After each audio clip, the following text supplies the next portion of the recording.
What's up, you guys? And I've got some video footage of Senator Joe Manchin explaining to us why he has changed his mind on passing the reconciliation bill. Now, in addition to that, just very quickly, I'm going to be explaining to you why I have changed my mind on some of the things going on right now as well.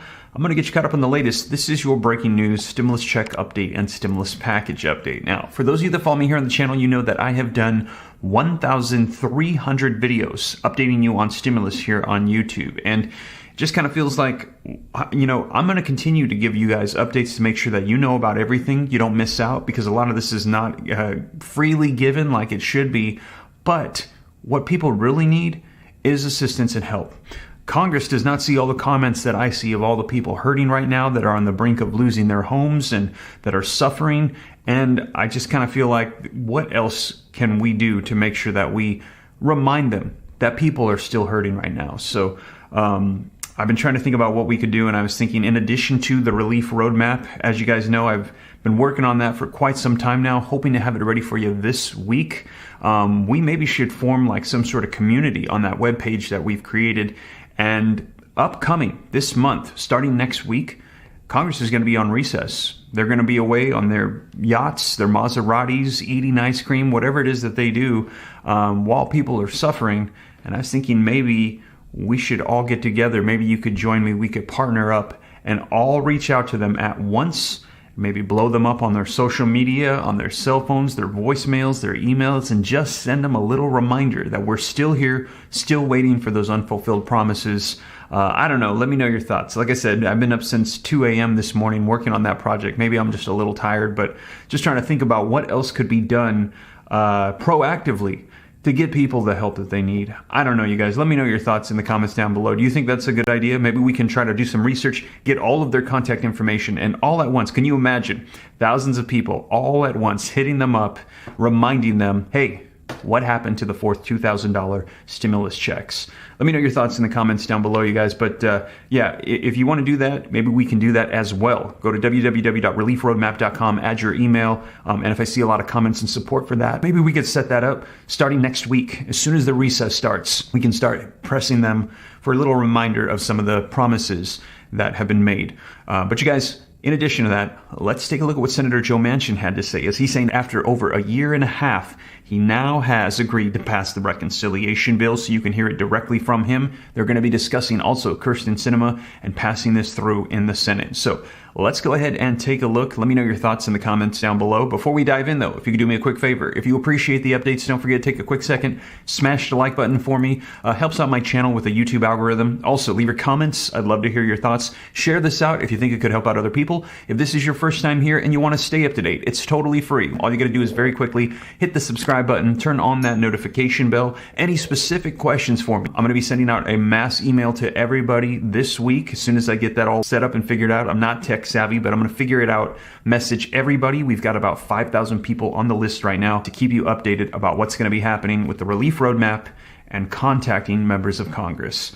But with that being said, you guys, let's take a look at the video footage. Let's go ahead and dive right in. President Biden is back in isolation this morning after testing positive with a rebound case of COVID after being treated with Paxlovid, though his doctor says he no longer has any symptoms. This time, Biden does have some good news to mull over. First, the bipartisan passage of a bill to boost competition with China on the manufacturing of semiconductors. And second, a sudden possible deal in Congress on a massive plan to begin to tackle the climate crisis, high drug prices, and address big companies that avoid taxes. The breakthrough, after more than a year of negotiations between Democratic Senator Joe Manchin and Senate Majority Leader Chuck Schumer, took almost everyone in Washington by surprise. The plan would invest $369 billion into energy and the climate, allow Medicare to negotiate drug prices, extend Obamacare subsidies, and aim to close a loophole for tax-dodging corporations that report more than $1 billion in profit. But with 100 days until the midterms, will these successes come in time for Democrats to sway any voters before November? And will Democrats on the Hill be able to get the bill to President Biden's desk?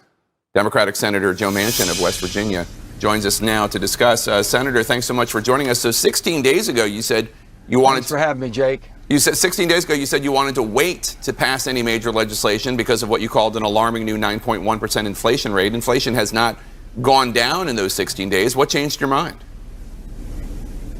Well, Jake, basically what changed our mind, Chuck, we re-engaged. To Chuck's credit, we start setting down. Our staffs kept talking through. I never did walk away, but we reorganized the bill, if you will, because what we had before that, there were things in there that I considered and thought it could be considered to be inflammatory, and I want that to happen. Inflation is the greatest challenge we have in our country right now and around in my state and around the country. So that's what we're fighting. And we started talking again. We got the bill down to where there's nothing inflammatory in this bill, even though there's some naysayers. I'm sure you're going to always hear that, but there is nothing in that. We're paying down debt, $300 billion.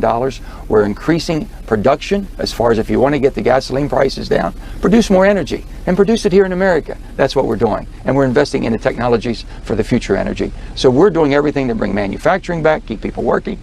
And I think it's a great piece of legislation. And on normal times, my Republican colleagues would be for something such as this. Excuse me. We've basically paid down debt is what they want. We've accelerated permitting, which is what they want, and we've increased production of energy, which is what they want. We've done things that we should be doing together. Yeah. Since you announced your deal, new GDP numbers obviously are sparking fears of a recession. There's a Penn Wharton analysis that found that your bill, quote, would very slightly increase inflation until 2024 and decrease inflation thereafter, unquote. Senate Republicans also released a new Joint Committee on Taxation analysis yesterday showing that in the short term, your bill would actually result in a small increase in federal taxes for Americans. Like I said, short term, but still. What evidence do you have that this bill will reduce inflation and will not increase taxes? Chuck, first of all, I respectfully disagree with the people from Penn Wharton. They're wonderful people. We've worked with them tremendously. We just have a disagreement on this. But you know, there were 17 Nobel laureates who said that inflation was going to be discretionary. It wasn't going to happen. Okay, it wasn't going to be permanent. Well, we found out they were wrong. And people can be wrong, but how in the world can it be inflammatory? How can it add flames to the inflation fires right now if you're paying down debt?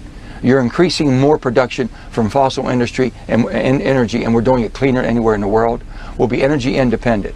We're making our batteries for our cars to be here made in America before you get any credits whatsoever. We're doing everything we can to make sure that we attack the problem. And these are solutions to the problems we have. So I know everyone's playing politics with it. This is not a green deal. It's not a Republican deal. It's not a Democrat deal. It is a red, white, and blue deal. And this is what the American people want, solutions and a balanced energy approach. I know there are individuals like former Treasury Secretary Larry Summers who say they do not think this is going to be inflammatory. They do not think it's going to cause inflation. But do you have evidence? Are there studies about this bill that say that it will not cause inflation to go up? We looked at everything humanly possible and had everyone cross-sectioning this. But basically what we did is we said, okay, the tax rate was 35% in 2017, Chuck. It went to 21%, a 14% reduction.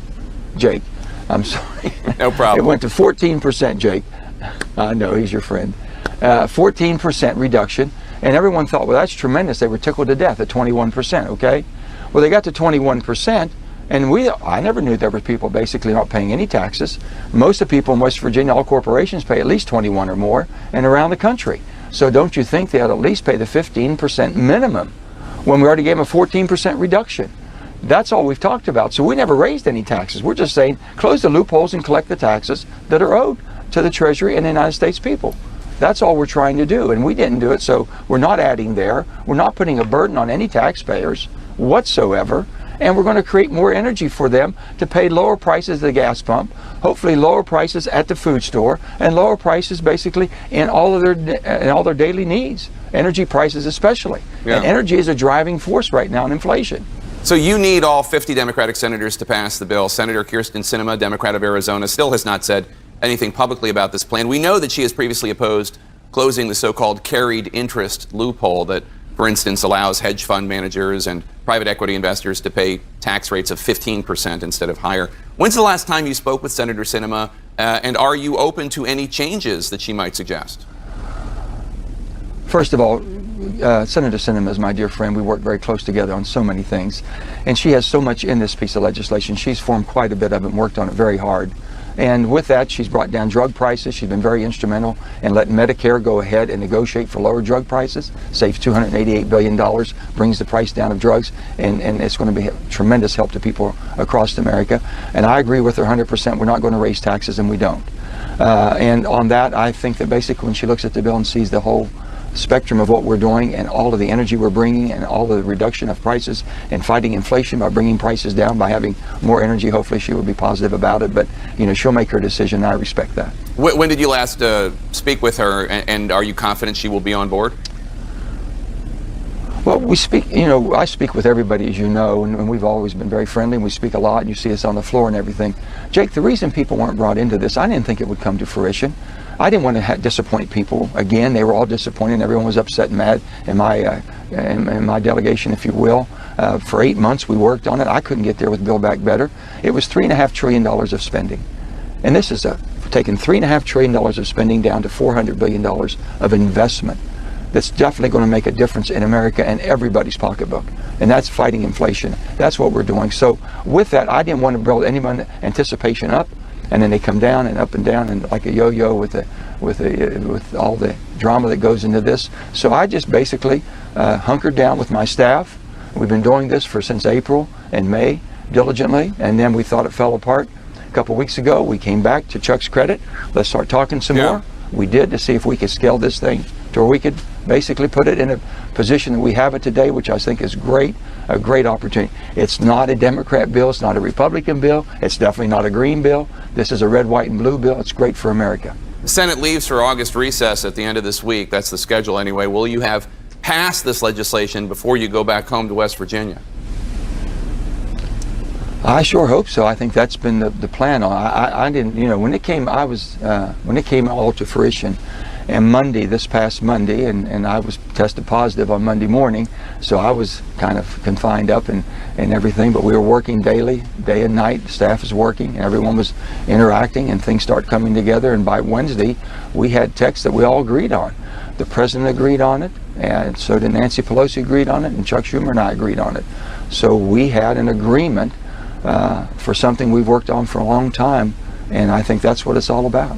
If it passes, this bill is poised to be one of the biggest achievements of the Biden presidency. What role did President Biden play in these negotiations? Does he deserve any credit for this bill?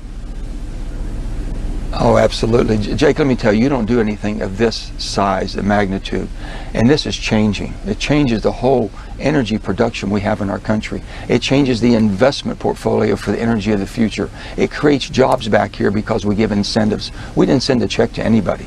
We gave them incentives to earn it. And that's the bottom line with investments. But you don't do a bill this magnitude and this size without the president knowing what's going on, the president being involved in to a certain extent, but also giving approval. And that's what President Biden did, and I'm forever grateful that we have an agreement and a piece of legislation that's going to be really, I think, changing the whole landscape of America.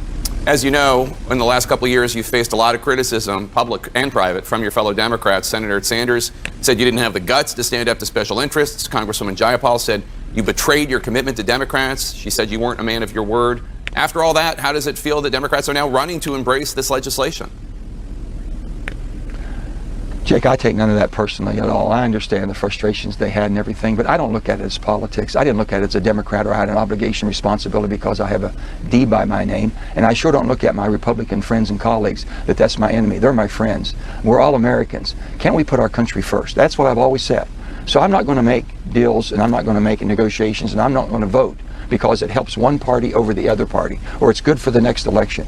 This is good for America. This is what this is all about. So there you have it, you guys. Let me know your thoughts in the comments down below. That was Senator Joe Manchin on why he has now agreed to pass this reconciliation bill, now known as the Inflation Reduction Act, and he's saying that it's not going to be inflammatory, and those that are claiming that it will cause minor inflation short term, he's saying that he strongly disagrees. Let me know your thoughts, you guys, but looks like they're going to be passing this through unless Senator Kirsten Sinema decides not to support it. Remember, they've got to get all 50 Democratic senators on board to pass it with a majority vote known as reconciliation through the Senate. So we will see. I will keep you up to date. Now, in addition to that, we've heard that everything following it hinges upon the passage of this bill. So keep in mind the fact that there are not stimulus provisions in this Inflation Reduction Act. However, once it passes, then it is very likely, we've heard, that we're going to be seeing legislation and executive actions following for direct assistance stimulus provisions. The first of which we've heard is President Joe Biden wiping out $10,000 of student loan debt, which we heard he's going to be addressing this month. And I will keep you up to date on that, you guys. But with that being said, once again, thank you so much for joining me. If you made it this far and you haven't already, don't forget to take a quick second, smash that like button for me. Helps out the channel a ton. Leave your comments, share this out. If this is your first time here and you want to stay up to date, it's totally free. Very quickly, hit that subscribe button, turn on that notification bell. Any specific questions for me, just to learn about growing wealth and personal finance. And also, like I said, join me. www.reliefroadmap.com. Maybe we can reach out to members of Congress, give them a subtle reminder that, hey, what happened to all those promises that we had? And also providing a resource to you of all the stimulus checks on every single level, states, cities, counties, so you don't miss out on anything that's available to you right now. But with that being said, you guys, once again, thank you so much for joining me, and I will catch you in the next one. Take care. God bless.